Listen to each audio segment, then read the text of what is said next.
No fue hasta que crecí y me atreví a volver a aquel pueblo que comprendí lo extraño de lo que nos ocurrió cuando éramos niños. Nunca había pensado en contarlo con detalle porque incluso dentro de mi familia era un tema del que se hablaba poco, como si las palabras pudieran volver a traer esas imágenes a la realidad. Sin embargo, lo recuerdo con tanta claridad que es imposible no sentir que sigue rondando en la memoria de todos los que lo vivimos. Mi familia paterna es originaria de un poblado de Hidalgo, un lugar que parece detenido en el tiempo.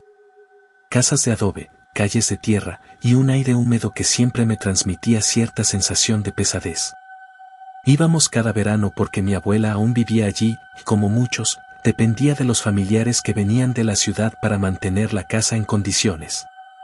Tenía 8 años cuando ocurrió todo, y aunque han pasado más de 20, no puedo borrar de la mente la imagen de aquel payaso que apareció en las fiestas del pueblo.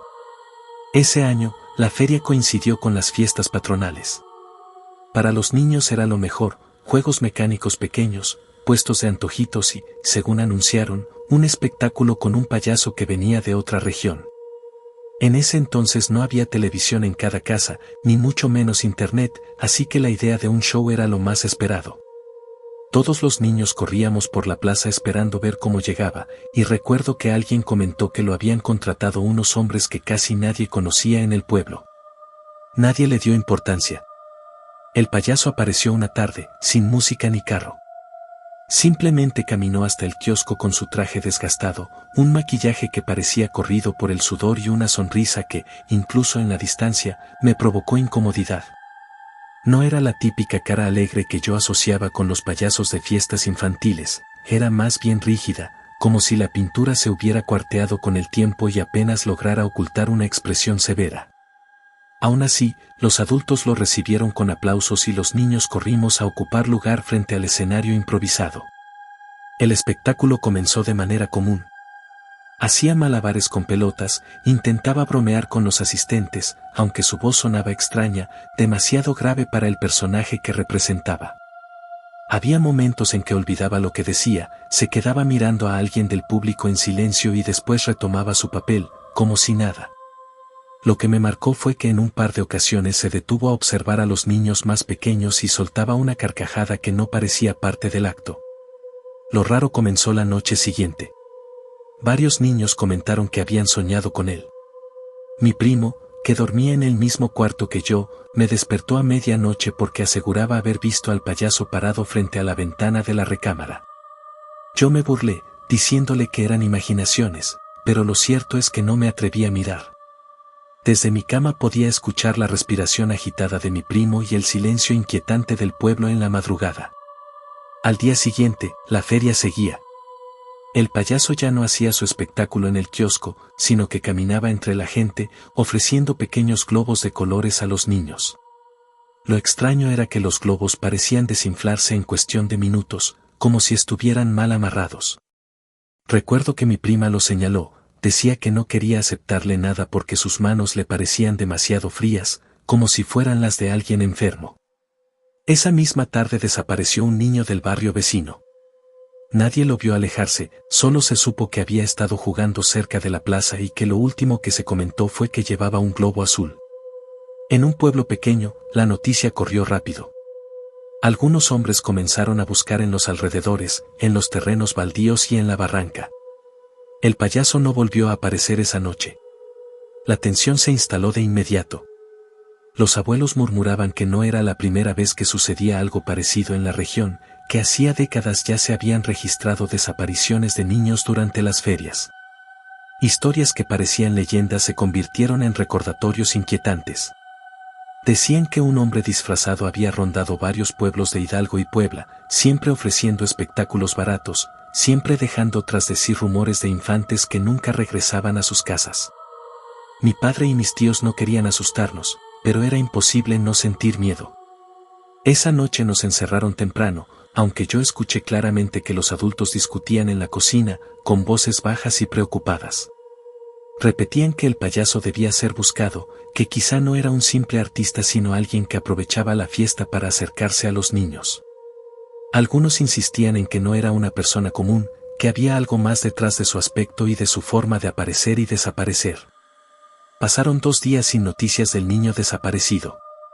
Fue entonces cuando comenzaron a circular comentarios sobre un grupo de hombres que habían visto al payaso caminar hacia el monte. Aseguraban que iba acompañado, aunque no pudieron distinguir quién lo seguía. Los ancianos lo relacionaron con prácticas extrañas, con brujos que aún realizaban rituales en cuevas apartadas, y que a veces necesitaban la presencia de menores para llevar a cabo sus ceremonias. Yo no entendía del todo, pero la tensión era clara. Los niños ya no salíamos a jugar a la plaza, y los adultos organizaban rondas para vigilar. Aún así, algunos aseguraban ver figuras moverse en la oscuridad, escuchaban risas apagadas cerca de las calles desiertas. En el pueblo todos nos conocíamos, y esas sombras no correspondían a nadie conocido. La tercera noche fue la peor. Me despertó un ruido extraño en el patio de mi abuela. Cuando me acerqué a la ventana, vi lo que juraría era la silueta del payaso, con la cara apenas iluminada por la luna. No se movía, solo estaba ahí, mirándome. El corazón me golpeaba tan fuerte que apenas podía respirar. Cerré los ojos con fuerza y cuando los abrí de nuevo, ya no estaba. Nunca supe si fue un sueño, pero lo recuerdo con tanta claridad que dudo que lo fuera. Al día siguiente, mi abuela amaneció rezando en la sala. Decía que lo había visto también, que lo escuchó reírse cerca de la puerta principal. Contaba que en su juventud ya había presenciado algo parecido, que un payaso muy similar había llegado a la feria de otro pueblo cercano y que luego la gente comenzó a hablar de un pacto oscuro. Nadie quería profundizar, pero la idea se quedó en mi mente. El niño nunca apareció. A los pocos días la feria terminó de golpe. Los juegos fueron desmontados, los puestos retirados y el payaso nunca volvió a dar señales. Era como si hubiera surgido de la nada y regresado a ella. La gente dejó de hablar del tema, quizá porque el dolor y el miedo eran demasiado grandes. Con el paso de los años, ese recuerdo se convirtió en un silencio incómodo dentro de la familia. Sin embargo, cada vez que vuelvo a pensar en ello, me pregunto si realmente fue un hombre disfrazado que aprovechaba el desorden de las fiestas, o si había algo más, algo que venía repitiéndose en distintas generaciones, relacionado con rituales y con esas figuras que nunca terminamos de comprender. Esa fue la primera vez que entendí que los payasos no siempre estaban ahí para hacernos reír. Algunos parecían esconder algo mucho más perturbador detrás de la pintura descascarada. Volví a ese pueblo 15 años después, cuando mi abuela ya había fallecido y la casa había quedado en manos de mi padre y sus hermanos. Lo hice con cierta desconfianza, como quien regresa a un sitio cargado de memorias que preferiría mantener cerradas. Aún así, la curiosidad por confirmar si lo que había vivido de niño había sido real o una exageración infantil me empujó a regresar. El pueblo no había cambiado mucho. Las calles seguían siendo de tierra en su mayoría, las casas con techos de lámina oxidada se mantenían de pie con dificultad y la iglesia dominaba la plaza como el único edificio que parecía resistir el paso del tiempo. Los niños seguían corriendo de un lado a otro, aunque el ambiente era menos festivo que en mi infancia. La feria ya no se celebraba con tanto entusiasmo, según me dijeron, porque la gente había comenzado a verla como un evento riesgoso. Muchos afirmaban que cada tanto desaparecía alguien y casi siempre se culpaba a forasteros que llegaban con la fiesta. Esa primera noche me encontré con algunos amigos de la infancia, ahora adultos. Entre pláticas recordamos lo sucedido aquel verano. Lo sorprendente fue que ninguno de ellos lo consideraba un simple rumor. Uno aseguró que, después de la desaparición del niño, los hombres del pueblo encontraron en la barranca restos de globos desinflados y fragmentos de ropa infantil. Otro comentó que había escuchado que no era la primera vez que aparecía un payaso así, que incluso en pueblos cercanos habían descrito al mismo hombre, con el mismo maquillaje y la misma risa hueca. Escuchar esas coincidencias me heló. No era una invención de mi memoria. Alguien más había visto lo mismo. Y más aún, la figura parecía repetirse en distintos lugares y épocas. El segundo día de mi visita decidí caminar hacia el monte. Quería comprobar si existía algún lugar donde ese payaso hubiera podido refugiarse. El aire fresco y los caminos de tierra me llevaron hasta unas cuevas pequeñas que los lugareños evitaban. Recordaba haber oído de niño que allí realizaban rituales antiguos, y algunos decían que brujos de otras regiones iban a dejar ofrendas. Cuando llegué, encontré restos de velas derretidas, símbolos dibujados en las piedras y manchas oscuras que no quise analizar demasiado. No era basura común, sino objetos que parecían haber sido colocados con una intención. Esa noche le pregunté a mi tío, que siempre fue el más serio de la familia, si conocía la historia real de aquel payaso. Él se quedó callado un largo rato antes de responder. Me dijo que cuando él era joven había escuchado sobre un grupo que se hacía llamar los de la Máscara Blanca. Nunca se supo si eran un culto, una banda de delincuentes o simples fanáticos, pero tenían la costumbre de usar disfraces de payaso para acercarse a la gente. Según él, esos hombres buscaban niños para ofrendar en ceremonias que mezclaban superstición y brujería. El silencio de mi tío fue más revelador que sus palabras. Me estaba confirmando que lo sucedido no era una simple coincidencia, sino parte de algo más oscuro que rondaba desde hacía generaciones. El tercer día ocurrió algo que me dejó inquieto. Salí de la casa al caer la tarde y, al cruzar la plaza, noté un globo rojo amarrado a la reja de la iglesia. Nadie estaba cerca. Me acerqué, lo desaté y vi que estaba a medio inflar, como si llevara horas allí. Sentí un escalofrío inmediato, una especie de señal que no podía ignorar. Pregunté a los vecinos si alguien había visto quién lo dejó, pero nadie supo responder. Esa misma noche, en la casa de mi abuela, escuchamos golpes en la puerta trasera. Mi padre abrió con cautela, pero no había nadie. Solo un papel doblado en el suelo. Lo recogimos y, al abrirlo, descubrimos un dibujo infantil, un payaso con la boca pintada de negro, rodeado de globos. Nadie supo de dónde había salido ese papel ni quién lo dejó ahí. La tensión en la familia fue inmediata. Mi madre insistió en regresar a la ciudad, pero mi padre decía que marcharse solo aumentaría el miedo. Esa madrugada apenas pude dormir. Cada vez que cerraba los ojos escuchaba la risa lejana de un hombre, no fuerte ni estruendosa, sino apenas un eco que se filtraba con el viento. Al día siguiente decidí hablar con un anciano del pueblo al que todos conocían como don Eusebio. Era de los pocos que recordaba historias viejas y no temía contarlas. Me recibió en su patio y, mientras bebíamos café, me dijo que los payasos habían estado presentes en la región desde hacía décadas, pero no como entretenimiento, sino como disfraces utilizados por grupos que realizaban prácticas oscuras. Según él, algunos se ocultaban tras el maquillaje para robar niños y utilizarlos en rituales que tenían que ver con obtener poder o protección. Aseguraba que en los años 70 hubo varios casos similares en pueblos cercanos, aunque nunca llegaron a resolverse. Sus palabras me dejaron intranquilo. No era una simple leyenda de feria. Había antecedentes documentados en la memoria colectiva del lugar. Esa tarde, mientras recorría de nuevo la plaza, vi a un hombre extraño sentado en una banca. No llevaba disfraz, pero en su mano sostenía un globo azul. No hablaba con nadie, solo observaba a los niños que corrían cerca. Cuando quise acercarme, se levantó y se alejó hacia una de las calles solitarias. Lo seguí a distancia, pero desapareció doblando en una esquina. Corrí hasta ahí, y no había rastro de él. Ninguna puerta abierta, ninguna persona cerca. Solo el globo que había dejado caer en el suelo. Esa noche mi padre me dijo algo que me dejó pensando. Comentó que tal vez no se trataba de una persona en particular, sino de una presencia que se manifestaba de la misma forma a lo largo de los años. Quizá distintos hombres habían asumido ese papel, o quizá era algo que se transmitía de generación en generación, una especie de herencia oscura. Los días siguientes fueron una mezcla de miedo y curiosidad.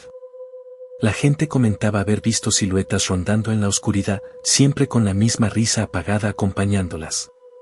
Algunos niños afirmaban que soñaban con el payaso, que los invitaba a seguirlo hacia el monte. Los padres comenzaron a encerrarlos temprano, como en aquellos años de mi infancia. Una tarde, mientras ayudaba a limpiar la casa de mi abuela, encontré en el altillo una caja con objetos viejos. Entre papeles amarillentos había una foto en blanco y negro. Mostraba lo que parecía ser una feria en la plaza, con niños jugando y al fondo un payaso.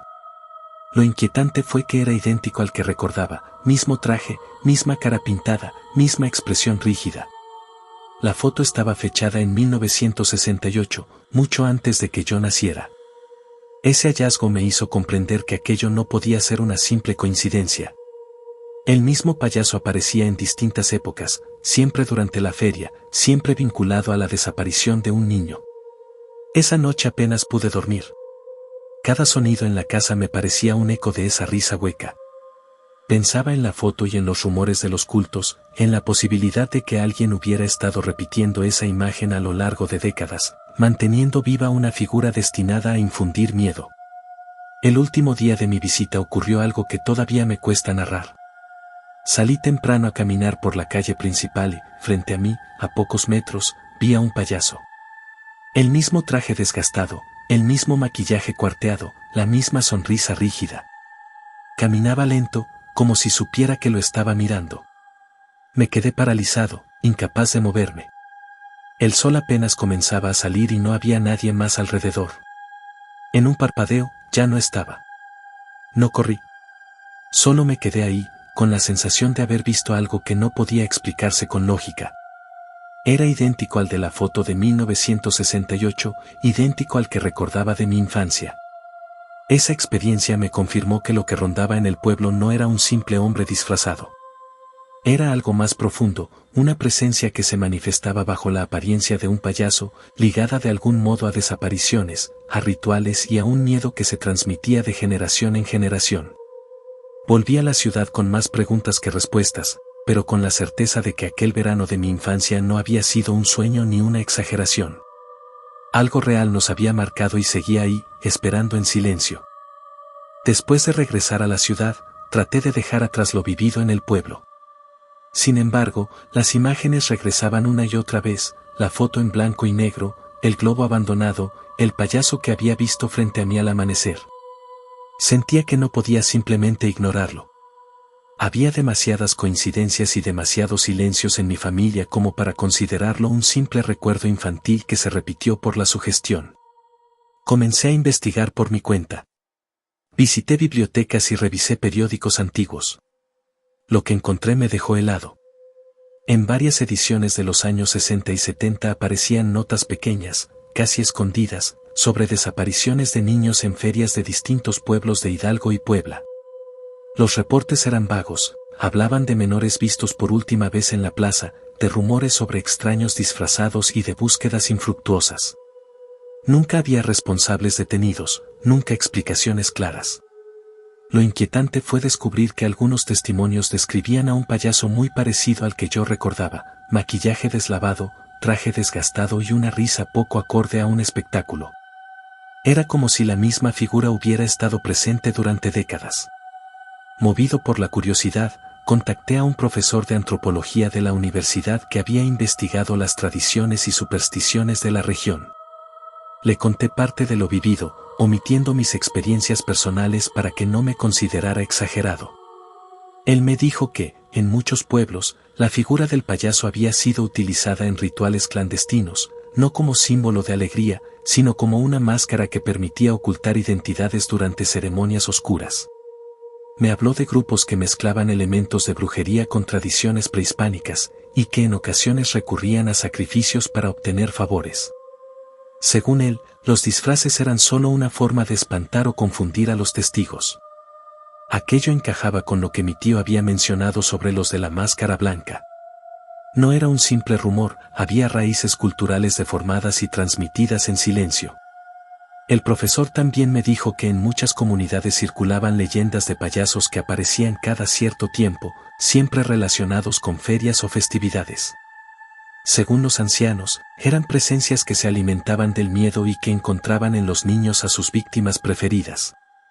Me explicó que no todo debía interpretarse literalmente, algunas veces eran personas concretas, otras eran figuras creadas por el imaginario colectivo para explicar desapariciones que, en realidad, podían tener otras causas.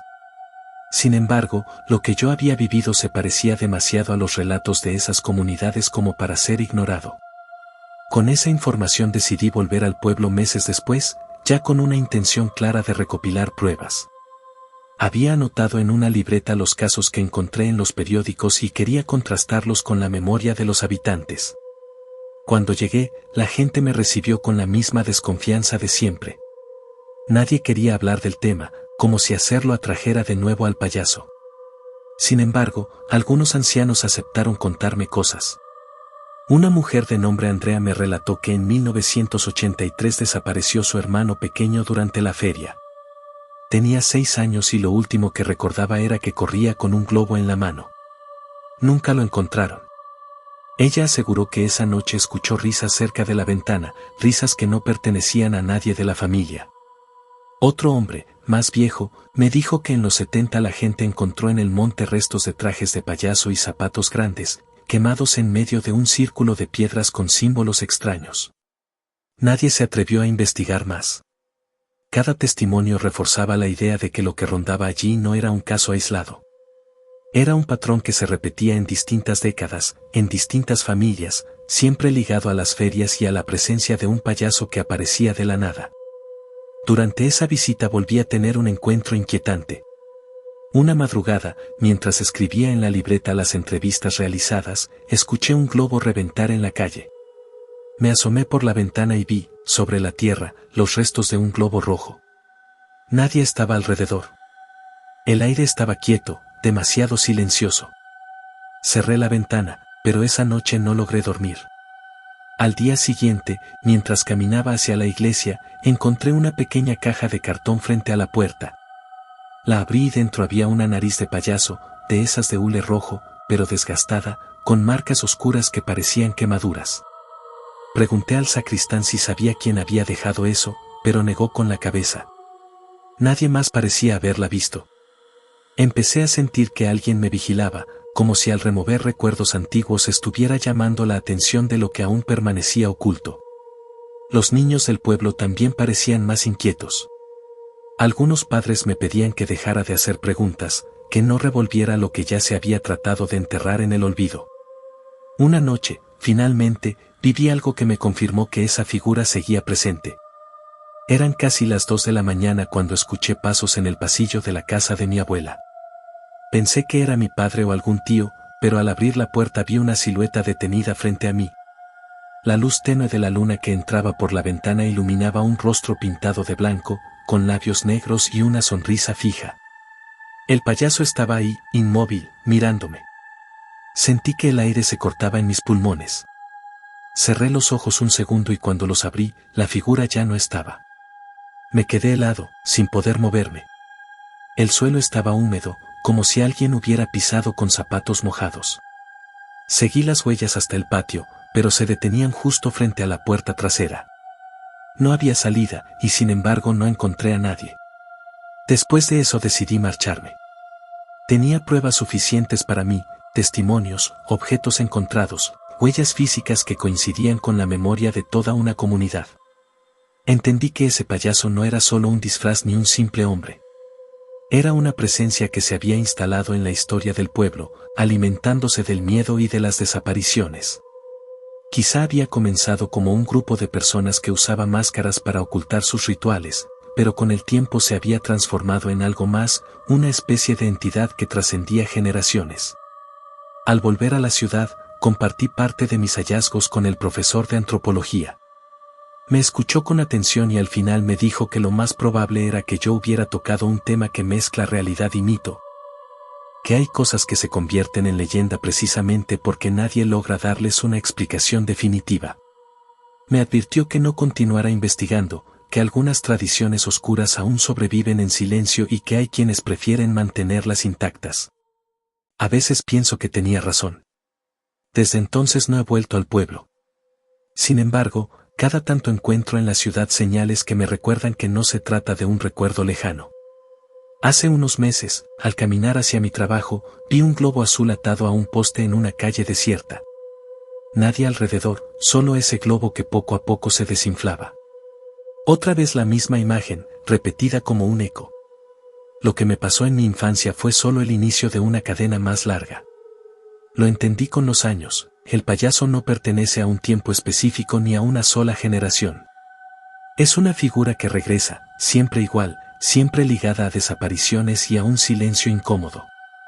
La gente prefiere no hablar de ello porque sabe que, de algún modo, al mencionarlo se abre la puerta a que vuelva a aparecer. No sé si es un espíritu, una herencia de brujos antiguos o una máscara que adopta distintos hombres a lo largo del tiempo. Lo único que sé es que cada tanto, en alguna feria de algún pueblo olvidado, alguien lo vuelve a ver. Y cuando eso sucede, tarde o temprano, un niño desaparece. Yo mismo lo presencié, lo investigué y lo confirmé. El payaso existe, aunque no sepamos con certeza qué es. Y lo más perturbador es que sigue allí, esperando el próximo momento para mostrarse otra vez entre globos de colores, como si la risa y la fiesta fueran solo el disfraz de un horror que nunca termina.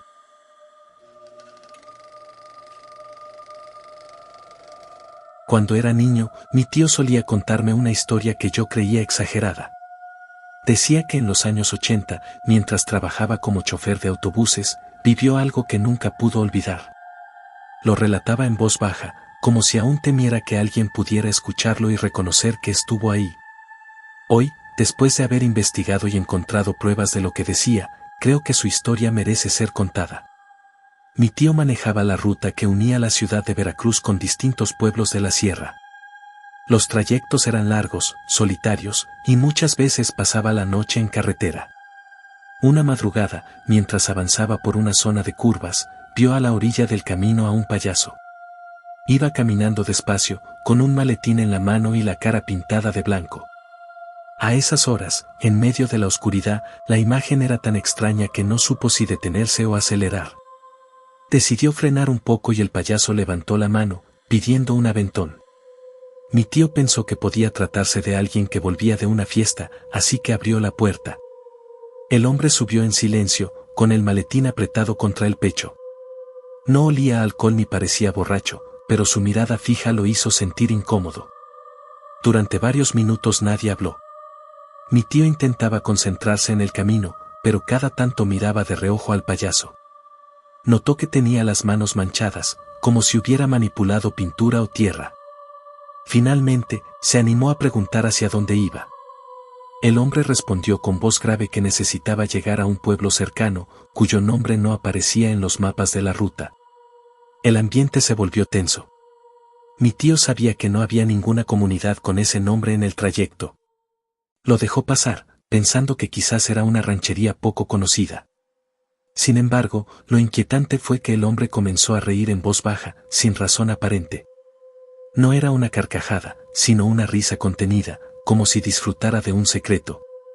Después de un rato, el payaso abrió el maletín y sacó varios globos desinflados. Los miraba con calma, los tocaba y luego los volvía a guardar. Mi tío trató de no hacer preguntas, pero cada vez sentía más miedo. El camino estaba vacío, la noche era espesa y lo único que escuchaba era esa risa ahogada junto al sonido del motor. En una curva, el payaso dijo de pronto que ahí debía bajar. Señaló un sendero que se adentraba en el monte, oscuro y cubierto de niebla. Sin discutir, mi tío detuvo el autobús. El hombre descendió y, antes de desaparecer en la oscuridad, se giró y dijo algo que mi tío nunca olvidó: la fiesta apenas comienza. Aceleró sin mirar atrás. Llegó al pueblo más cercano temblando, con la sensación de que había sido testigo de algo prohibido. Lo que supo después lo dejó marcado. Esa misma madrugada, en un rancho de la zona, desapareció un niño. Sus padres aseguraban que lo habían visto jugar con un globo antes de perderse. Durante semanas circularon rumores.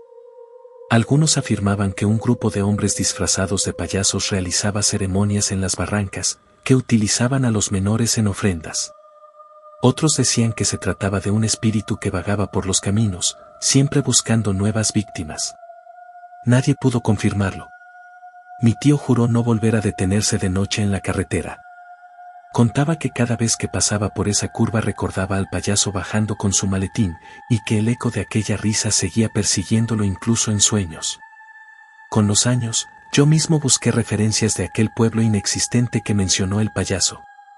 Nunca lo encontré en mapas oficiales, pero en archivos viejos aparecía un caserío abandonado con un nombre muy parecido, deshabitado desde hacía décadas.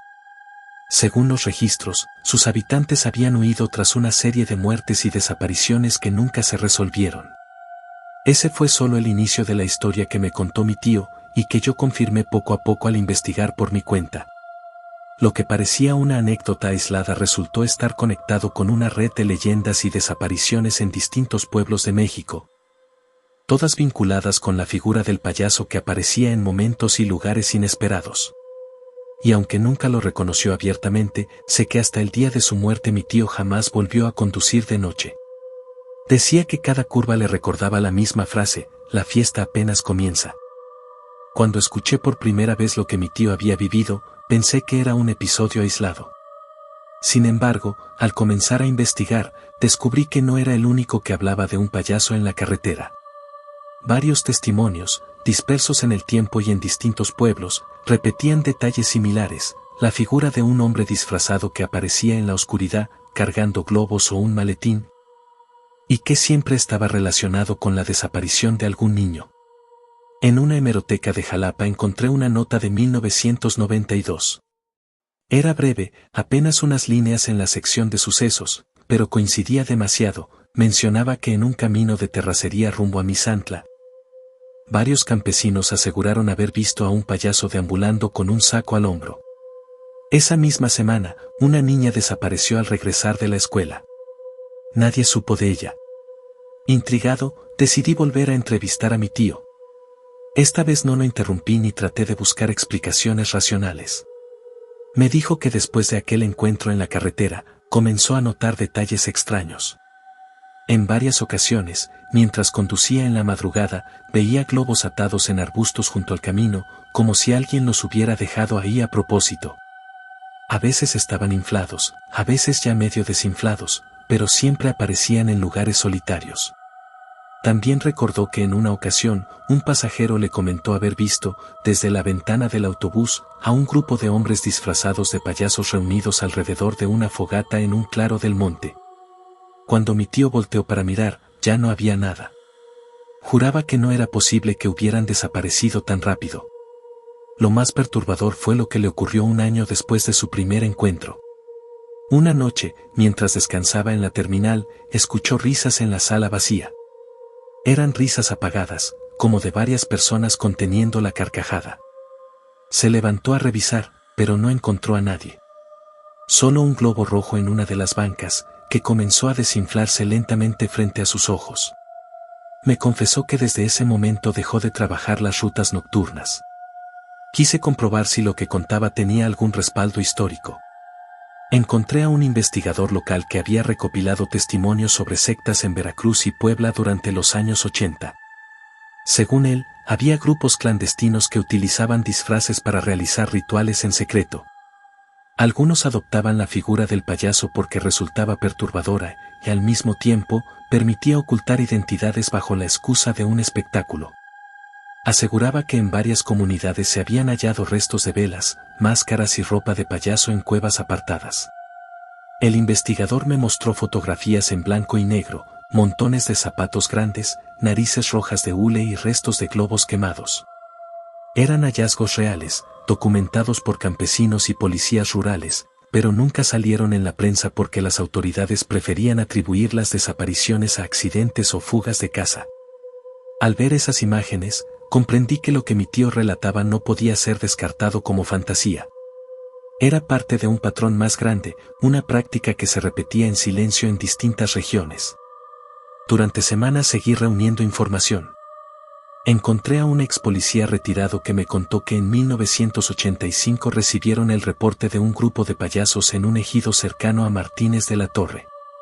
Cuando fueron a investigar, encontraron un campamento improvisado con restos de comida, ropa infantil y símbolos dibujados en las piedras.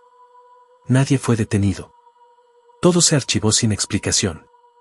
Mientras más escuchaba, más entendía por qué mi tío había quedado marcado.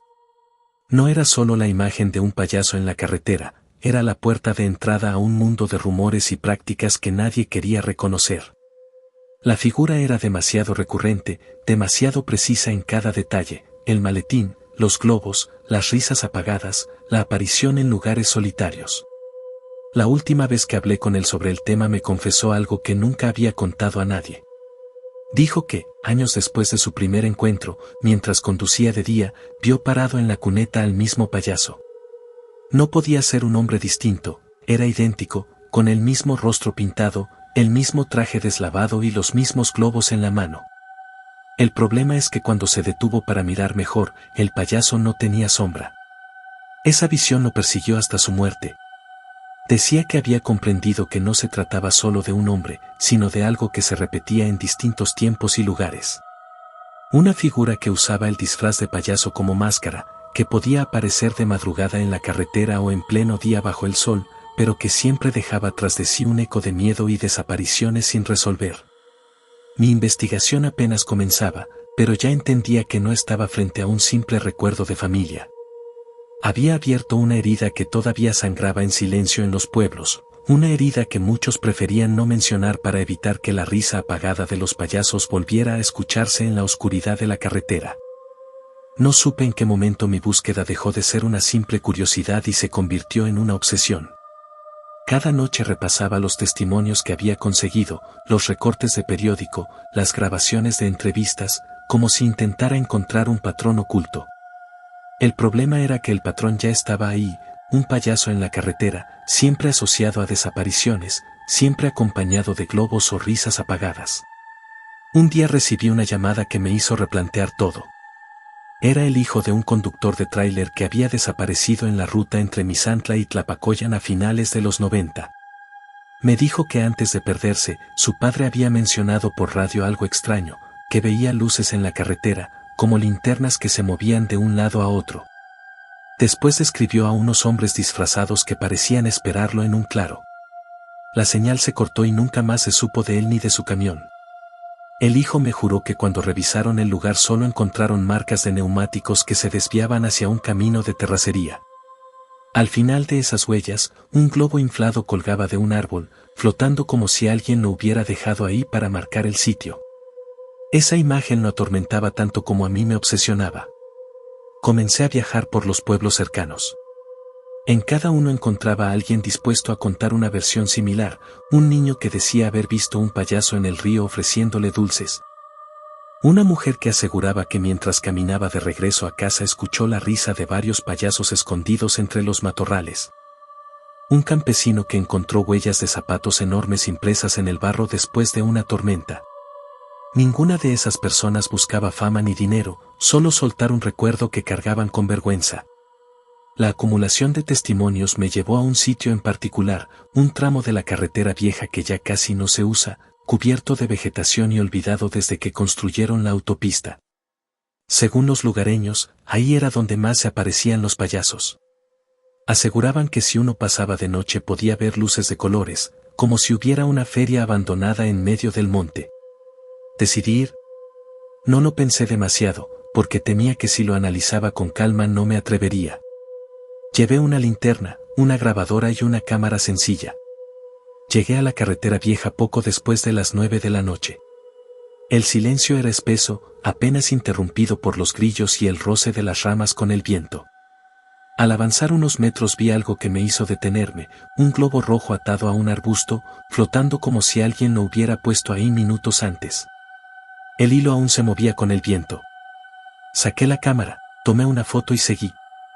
Cada cierto tramo encontraba otro globo, azul, amarillo, verde, como si formaran un camino de señales que se adentraba cada vez más en la oscuridad.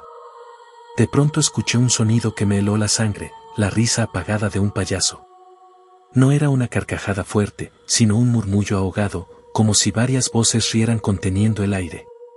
La linterna comenzó a parpadear. Grabé con la grabadora, aunque lo que capté después fue apenas un murmullo distorsionado. Al final del camino encontré lo que parecía un campamento abandonado. Había restos de velas, máscaras rotas de payaso y manchas en las piedras que no supe identificar. En medio del claro, un maletín abierto lleno de narices rojas de hule, todas manchadas de tierra.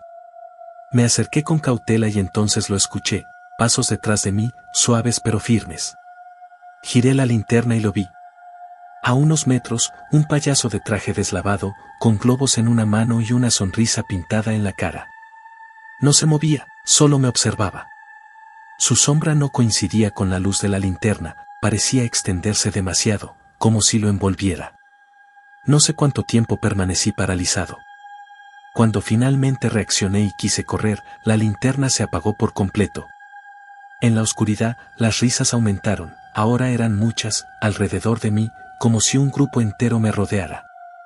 Corrí sin dirección, tropezando con ramas y piedras, hasta que logré salir de nuevo a la carretera principal. Al día siguiente volví al sitio con 2 conocidos, pero ya no había nada. Ni globos, ni velas, ni maletín.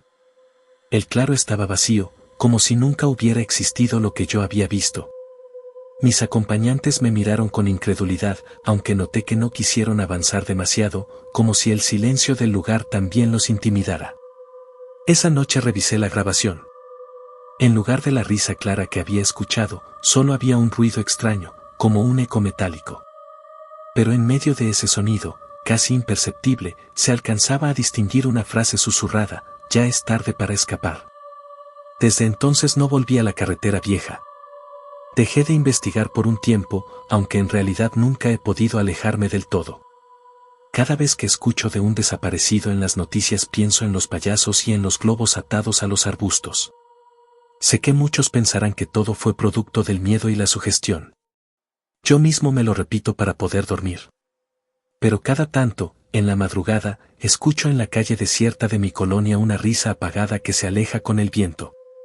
Entonces recuerdo lo que me dijo mi tío antes de morir, que el payaso no era un hombre, sino una máscara que algo más utilizaba para aparecer donde nadie lo esperaba. Y temo que un día toque mi puerta, con un globo en la mano, para recordarme que la investigación nunca terminó.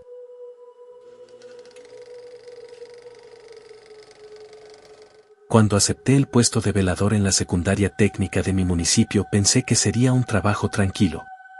El edificio estaba en las afueras del pueblo, rodeado de lotes baldíos y una hilera de eucaliptos que solían crujir con el viento. Se decía que antes de ser escuela había sido terreno de cultivo y, mucho antes, un panteón pequeño que los vecinos terminaron abandonando. Nunca supe si eso era verdad o invento de los alumnos, pero lo cierto es que la secundaria tenía un aire extraño, sobre todo de noche. Mi horario era de 7 de la tarde a 6 de la mañana. Revisaba que las puertas estuvieran cerradas, hacía rondas por los pasillos y me quedaba en la caseta de entrada. El primer mes transcurrió sin incidentes, salvo por los ruidos normales de cualquier edificio vacío, el crujido del techo, los roedores en la bodega, el rechinar de las ventanas cuando el viento se colaba. Pero poco a poco fui notando detalles que no encajaban. La primera vez ocurrió un jueves. Eran las 11 de la noche y mientras revisaba el patio central escuché lo que sonaba como pasos apresurados en el pasillo de 3er grado. Pensé que algún estudiante se había quedado escondido, así que caminé hasta ahí, pero no encontré nada.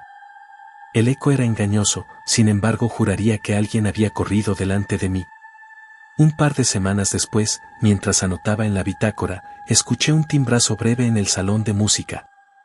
Caminé hasta el lugar con la linterna y al entrar noté que el pizarrón tenía garabatos con tiza blanca, como si alguien hubiera escrito con prisa. Decía: siguen aquí. Revisé los escritorios, los estantes y hasta el baño anexo, pero estaba vacío. Lo más inquietante fue que el borrador estaba en su sitio, intacto, como si la escritura hubiera aparecido sola. Comencé a dormir mal. Cada vez que cerraba los ojos recordaba esos pasos o la frase en el pizarrón. Hablé con uno de los maestros más antiguos y se limitó a decirme que era normal escuchar cosas en la noche, pero noté que evitaba darme detalles. Con los días descubrí que no era el único que había sentido algo. La señora de intendencia me contó en voz baja que una vez encontró las luces del laboratorio encendidas a las 3 de la mañana, aunque ella sabía bien que nadie había entrado. Lo que me convenció de que algo pasaba ocurrió a mediados de septiembre. Estaba en la caseta cuando escuché risas de niños jugando en el patio, claras y constantes, como si hubiera un grupo completo corriendo. Salí con rapidez, pero el lugar estaba vacío. El aire estaba tan quieto que hasta las hojas secas permanecían inmóviles. Esa noche, cuando regresé a la caseta, encontré sobre mi mesa un cuaderno viejo, abierto en una página que decía con letra infantil: no nos olvides. Busqué entre las cosas de la oficina, pregunté después a los maestros, pero nadie reconoció el cuaderno ni supo de dónde había salido. Lo guardé por unos días hasta que una madrugada lo encontré de nuevo en el pasillo, abierto en la misma página, como si alguien lo hubiera colocado allí para que lo viera. Con el tiempo empecé a identificar una rutina en lo extraño. Las risas casi siempre aparecían después de las 11.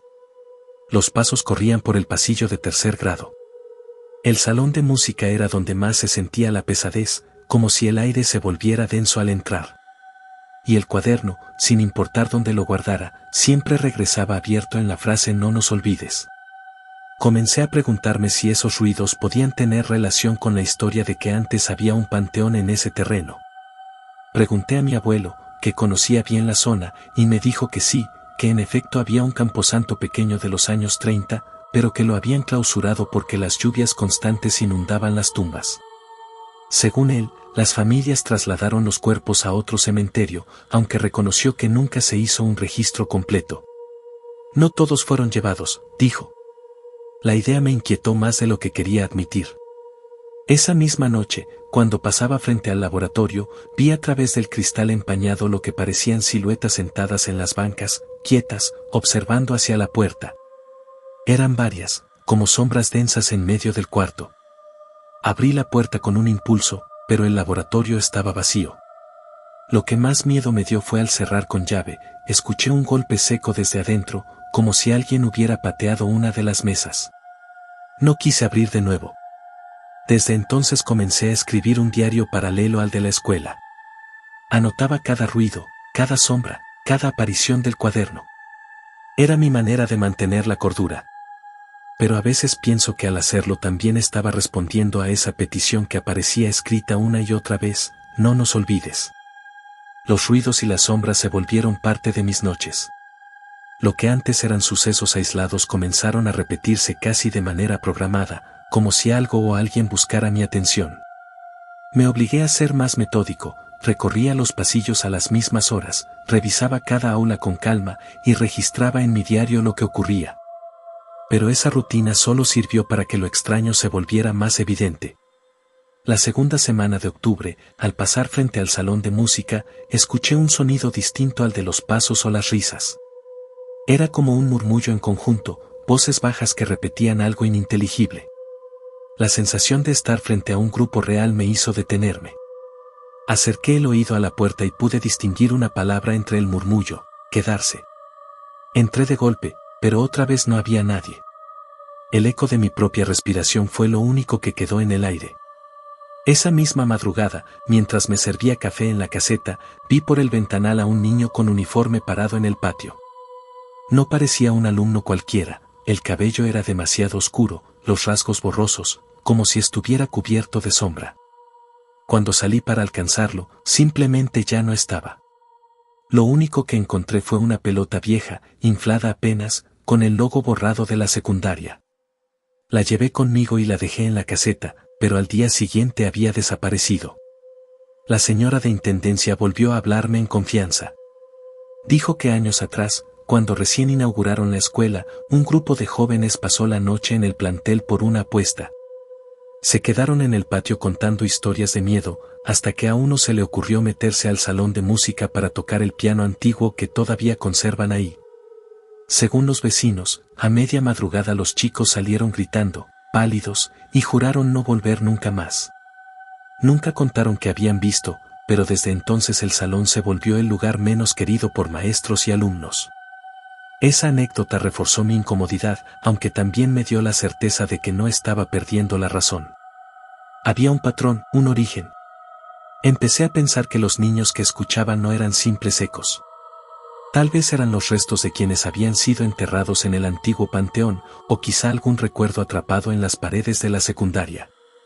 La madrugada del 20 de octubre decidí enfrentar lo que fuera que estuviera pasando. Tomé la linterna, el cuaderno que aparecía siempre con la frase "no nos olvides", y recorrí los pasillos con calma, dejando que el silencio se asentara.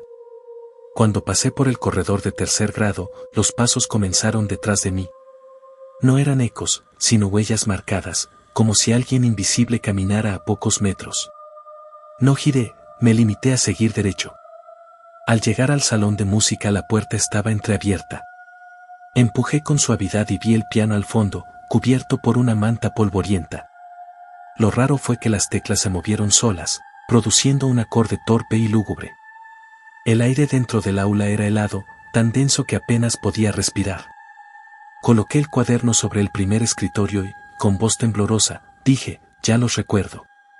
No los he olvidado. El murmullo se detuvo de golpe. Por un instante sentí que la presión en el pecho desaparecía. Pero apenas di un paso hacia atrás, escuché una risa aguda, la risa de un payaso. No venía de un niño, sino de una figura que estaba de pie junto al piano.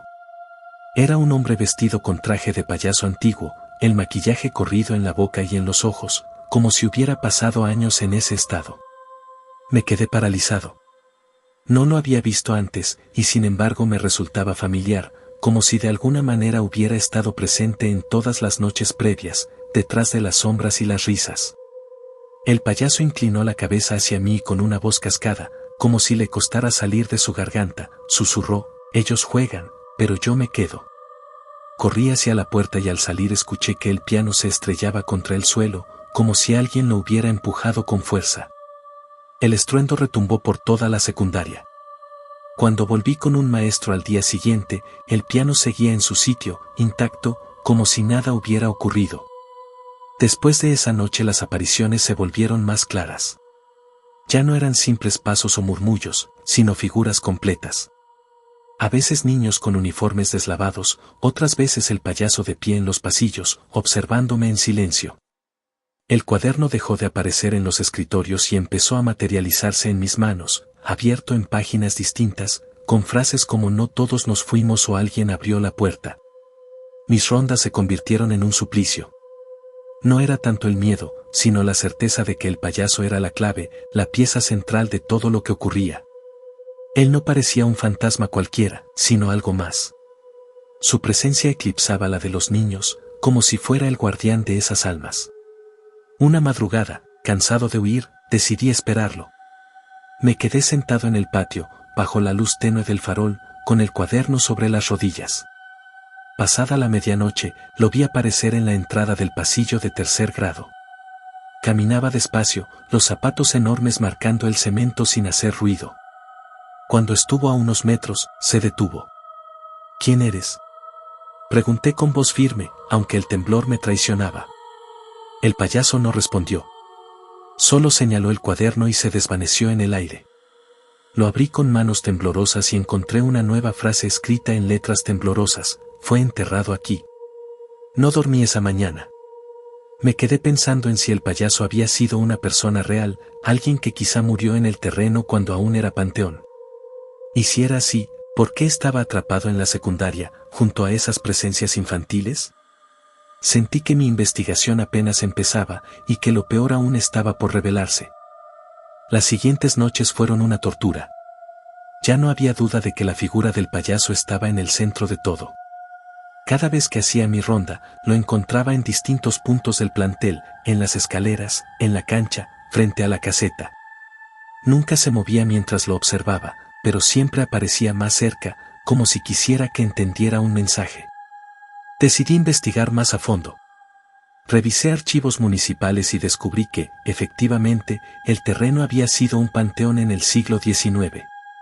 La mayoría de los restos fueron trasladados, pero en los registros había un detalle extraño: un entierro sin nombre, fechado en 1891. Lo describían como hombre disfrazado de payaso, encontrado muerto tras una feria popular. El acta no incluía causa de muerte, solo la nota de que el cuerpo nunca fue reclamado. El lugar de la fosa coincidía con el área que hoy es el patio de la secundaria. Ese hallazgo me estremeció. No se trataba de un espíritu cualquiera, sino de alguien que había sido enterrado bajo la tierra misma de la escuela. Comprendí que los niños no eran más que ecos atraídos por él, o quizá prisioneros de su presencia. Una madrugada, mientras caminaba por el pasillo del tercer grado, escuché el golpe de una pelota rodando hacia mí. Cuando se detuvo a mis pies, levanté la mirada y vi al payaso parado a unos metros. En sus manos sostenía el cuaderno abierto, como si me lo ofreciera. Lo tomé y leí la última frase escrita: no lo dejes jugar solo. Ese mensaje me heló. Era como si el espíritu buscara compañía eterna, alguien más que se quedara con él. Cerré el cuaderno con violencia y grité: no estoy aquí para jugar contigo. La figura inclinó la cabeza, como un animal curioso, y dio un paso hacia mí. El aire se volvió pesado, como si la oscuridad misma se espesara en el pasillo. Vi cómo las sombras se pegaban a las paredes y a los pupitres, formando siluetas de niños que empezaron a rodearme. Todos tenían la mirada vacía, pero sus manos se extendían hacia mí, como queriendo arrastrarme con ellos. Encendí la linterna y traté de avanzar, pero las figuras no se apartaban. Al fondo, el payaso seguía observando, inmóvil. No sonreía, su rostro era una máscara rígida de tristeza. Cuando creí que me alcanzaban, las luces del plantel parpadearon y todo se desvaneció en un segundo. El pasillo quedó vacío, y yo, jadeando, con el cuaderno en las manos. A partir de esa noche, la situación empeoró. Ya no necesitaba salir a los pasillos para encontrarme con él. El payaso empezó a manifestarse dentro de la caseta, frente a la ventana, o reflejado en el vidrio de la puerta. Incluso cuando cerraba los ojos para intentar dormir, lo veía de pie en medio de la cancha, iluminado por la luna. Consulté a un sacerdote del barrio. Le conté solo parte de lo que ocurría, omitiendo detalles para no parecer un loco. Él me dijo que esas presencias eran almas atrapadas en tierra profanada y que la figura principal seguramente era un espíritu enojado por haber sido olvidado. Me dio agua bendita y una oración para repetir en cada ronda. La siguiente madrugada, armado con la linterna, el cuaderno y la oración escrita en una hoja, me dirigí al salón de música. Allí lo vi nuevamente, de pie junto al piano, mirándome con esa expresión ambigua entre risa y llanto. Empecé a rezar en voz alta, aunque mi voz temblaba. El payaso se acercó despacio. Las teclas del piano sonaron solas, una melodía torpe, y las sombras de los niños volvieron a aparecer. En medio del rezo, abrí el cuaderno y lo levanté como si fuera un escudo. Entonces ocurrió algo extraño, las frases escritas empezaron a borrarse una a una, como si fueran absorbidas por el papel. El payaso se detuvo, ladeó la cabeza y, por primera vez, pareció retroceder. Su cuerpo se desdibujó en el aire, mientras los niños desaparecían en silencio. Cuando la última palabra del cuaderno se borró, el libro cayó de mis manos vacío, como si nunca hubiera tenido nada escrito. El payaso ya no estaba. El salón quedó en un silencio tan profundo que me costaba creer lo que acababa de pasar. Los días siguientes fueron más tranquilos. Los ruidos cesaron, las sombras ya no se materializaron y, por primera vez desde que empecé a trabajar ahí, pude dormir algunas horas sin sobresaltos. Sin embargo, cada vez que entro al salón de música, siento que la temperatura baja.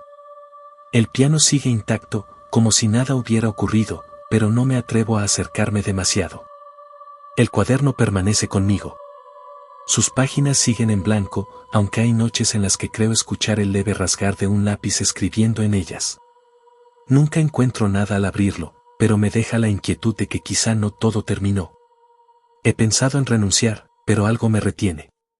Tal vez sea la sensación de que, de alguna manera, el payaso no desapareció por completo, sino que quedó esperando. Quizá bajo la tierra del patio todavía aguarda, con paciencia, a que alguien cometa el error de abrirle otra puerta. Y cuando eso ocurra, sé que las risas volverán a escucharse en la secundaria, y que los niños de sombras regresarán a sus juegos nocturnos.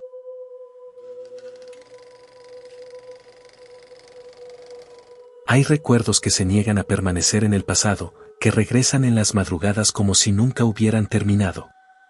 Yo juraba que lo mío había sido un mal sueño, un episodio aislado que mi mente exageraba con el paso de los años.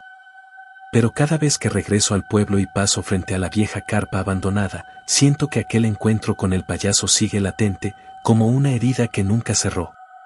Todo comenzó cuando tenía 20 años. En aquella época, trabajaba como ayudante de albañil en una construcción a las afueras de San Juan del Río, en Querétaro. Las jornadas eran largas y el cansancio me vencía al llegar la noche, pero a veces, los fines de semana, me unía a los amigos del barrio para beber unas cervezas en la plaza central. Fue en uno de esos encuentros cuando escuché por primera vez sobre el circo ambulante que había llegado a instalarse en la periferia del pueblo. Decían que era un espectáculo raro, distinto a los circos comunes. No tenían animales ni magos, solo un payaso que actuaba durante toda la función. Algunos aseguraban que era divertidísimo, que lograba hacer reír hasta al más serio. Otros, en cambio, murmuraban que había algo inquietante en él, como si sus gestos escondieran una tristeza extraña. Aquella noche, entre bromas y risas, alguien propuso que fuéramos a verlo. Yo dudé al principio, pero terminé aceptando. El grupo lo formábamos 6 jóvenes: Pedro, Miguel, los hermanos Saúl y Ernesto, además de Toño y yo. Caminamos por un sendero de tierra hasta llegar a las afueras del pueblo, donde la carpa roja y blanca se alzaba en medio de un terreno baldío. Desde lejos se veía deteriorada, con parches en la lona y una entrada sostenida apenas por maderas astilladas. Al acercarnos, notamos que no había filas de gente ni bullicio como en los circos tradicionales. Solo un par de niños con sus padres salían en silencio, sin reír ni comentar nada. Me pareció extraño, pero la curiosidad pudo más. Pagamos unas monedas en la taquilla improvisada y entramos. Por dentro, la carpa estaba a medio llenar. Había bancos de madera en lugar de gradas y un olor fuerte a humedad impregnaba el aire.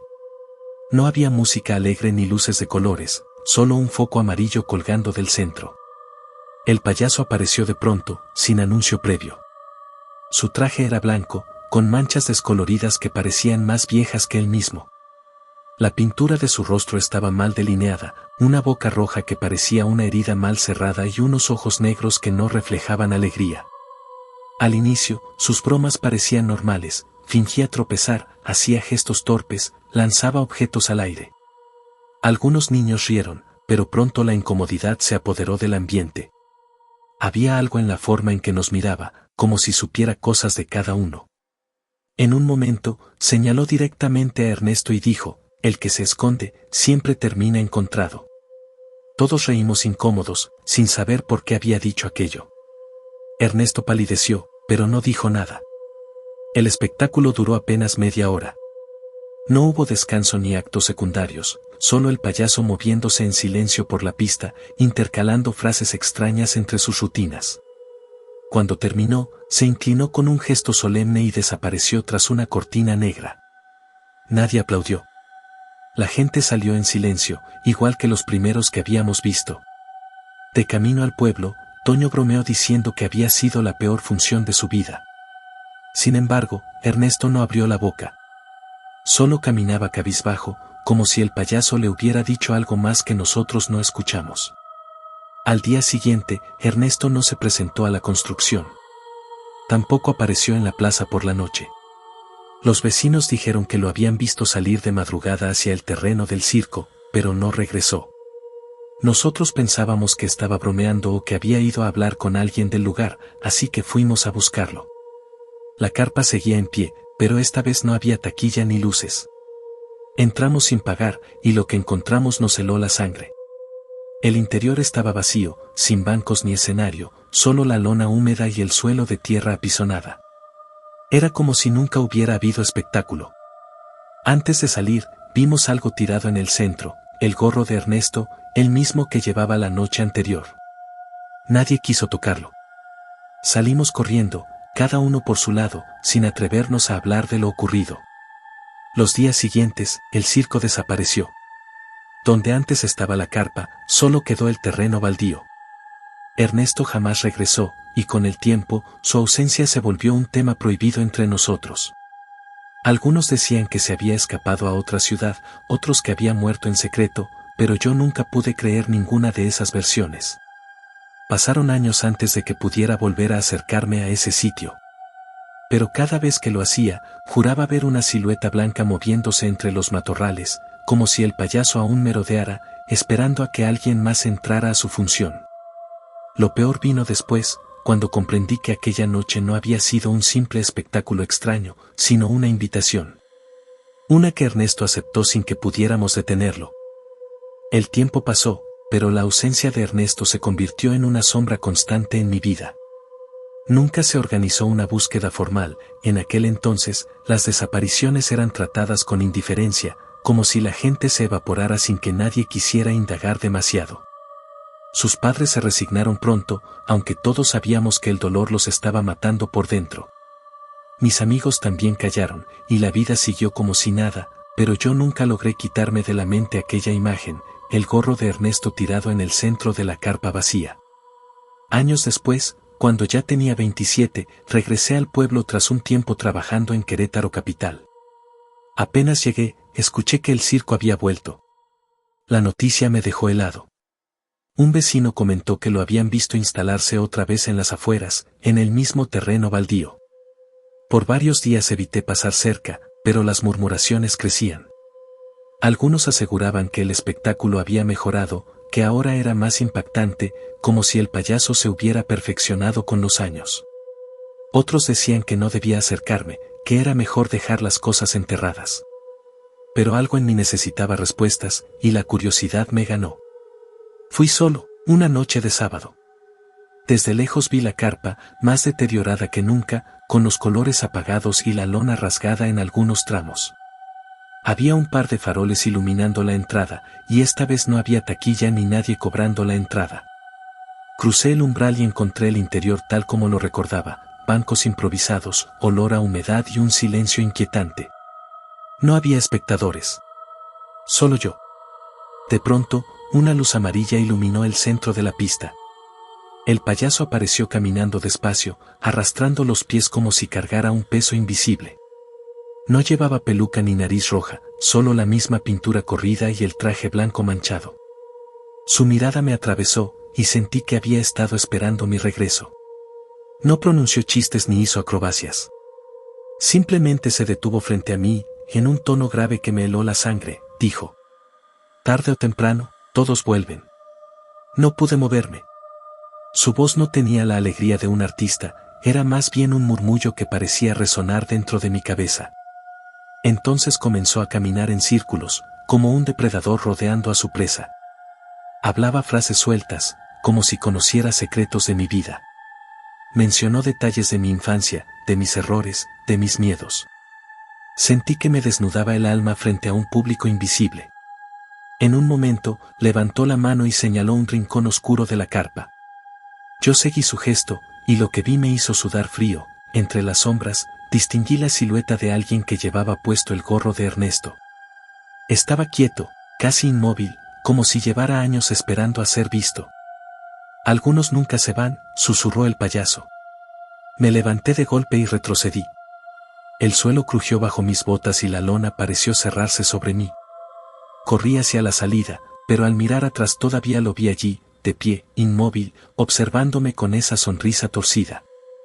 No le conté a nadie lo ocurrido. ¿Quién me iba a creer? Solo me limité a evitar ese terreno. Con el tiempo, el circo volvió a desaparecer, dejando el baldío vacío como siempre. Pero las cosas no terminaron ahí. Semanas más tarde, mientras caminaba de regreso a casa una noche, sentí que alguien me seguía. Al voltear, lo vi parado en la esquina de una calle, bajo una farola, el payaso. No se movía, solo estaba ahí, mirándome. Cuando parpadeé, había desaparecido. A partir de entonces, comencé a verlo en distintos lugares. A veces en el reflejo de una ventana, otras en el vidrio sucio del autobús. No siempre de cuerpo completo, a veces solo su silueta blanca, otras solo sus ojos. Pero siempre observándome, como si me estuviera recordando que tarde o temprano, yo también debía aceptar la invitación. Lo más inquietante sucedió una madrugada, cuando escuché risas dentro de mi casa. Eran risas débiles, como si alguien tratara de contenerlas. Salí de la cama y encontré la sala vacía. Pero sobre la mesa había un pequeño papel arrugado, con letras torcidas que decían: «El espectáculo nunca termina». No supe qué hacer. Intenté ignorar las apariciones, aferrarme al trabajo y a la rutina. Pero cada vez que cerraba los ojos, lo veía. Sentía que su presencia se volvía más fuerte, como si el payaso estuviera empujándome poco a poco hacia un lugar del que no podría regresar. La pesadilla de Ernesto parecía repetirse conmigo. Y lo peor era que, en el fondo, sabía que no había manera de escapar. No sé cuándo dejé de diferenciar entre las apariciones y la realidad.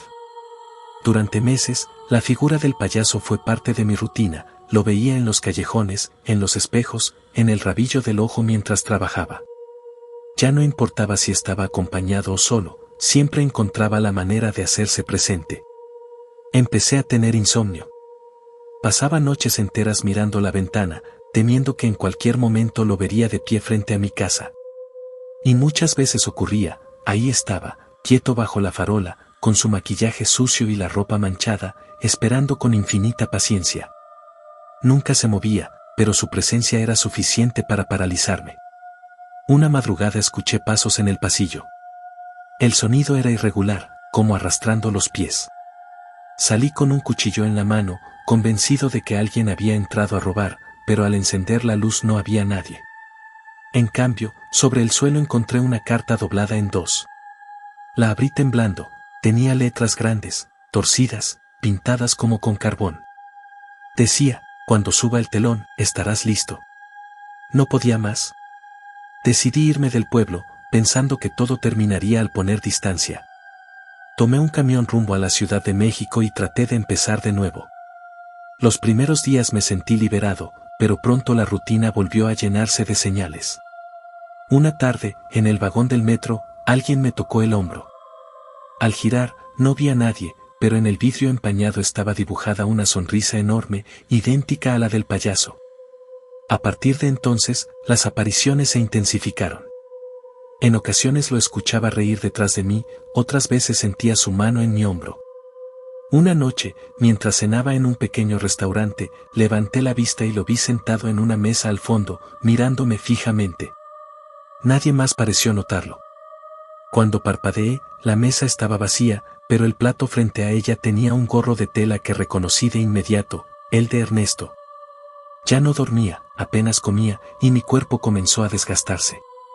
Pensé en acudir a un sacerdote, en buscar ayuda médica, pero algo dentro de mí me decía que no serviría de nada.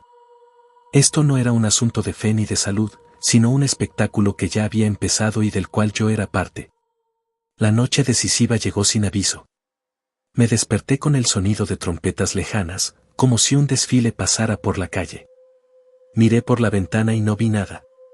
Sin embargo, al girar la cabeza hacia la sala, comprendí que la función había comenzado. La lona de circo cubría las paredes, los bancos improvisados llenaban el espacio y las luces amarillas se encendían poco a poco. Estaba en mi casa, pero también en la carpa. Frente a mí apareció el payaso. Caminó despacio, levantó los brazos y anunció con voz hueca: bienvenido al acto final. Detrás de él vi siluetas que reconocí, personas que habían desaparecido en el pueblo, rostros que alguna vez vi en viejas noticias. Y entre ellos, Ernesto.